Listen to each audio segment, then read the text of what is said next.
Gusto mong magkulay ng buhok at ayaw mong mag-bleaching kasi baka masira ang iyong buhok? Bakit hindi ka na lang bumili dito sa online? Ito, itry mo ang professional hair color cream ng Style Fit. Ang kagandahan dito ay complete set na siya. Yan yung mga kasama na. Yan. Yan siya. Tapos dyan mo mayroon na siya pang lagay sa tenga, mayroon siyang gloves, at mayroon din siyang pang lagay doon sa yung balikat para hindi madudumihan ng yung damit.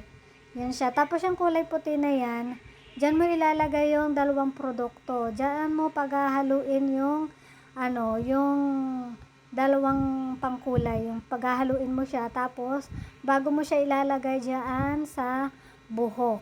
Ganyan siya. Yan. Bali dito ko na lang siya hinalo sa yung pinaganuhan namin ng Smart.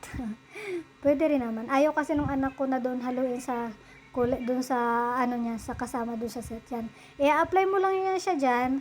Tapos ibababad mo lang yan na siya ng ng 20 to 30 minutes bago mo siya babanlawan. Pero ang ginawa nila para kapit na kapit is isang oras nilang binabad. Safe naman kasi yung pangkulay na yan.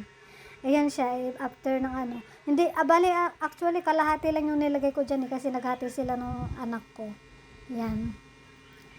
Tapos yan, ibabad mo, yan na yung resulta niya, diba? Kinabukasan ko na lang siya binidyohan kasi gabi kami nag-apply ng pangkulay. Tapos yan na yung resulta niya. Kalahati lang yung nilagay dyan hindi pa yan yung lahat. Tapos ang haba ng buhok niya. O, diba?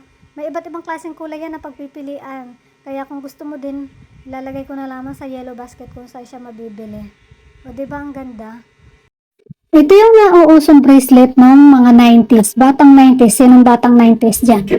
Dati, ang nauuso dati, yung ikaw yung gagawa. Bibili ka lang ng ganyan tali, tapos mga pang-design na ganyan.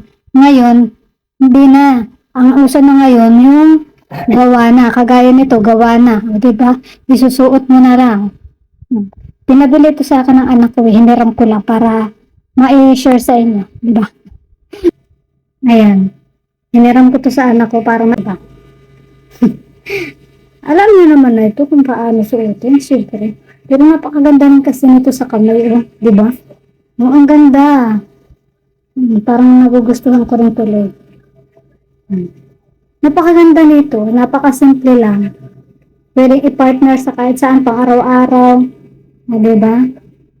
Ito yung nauuso dati ng 90s. Diba? Sino mga 90s dyan?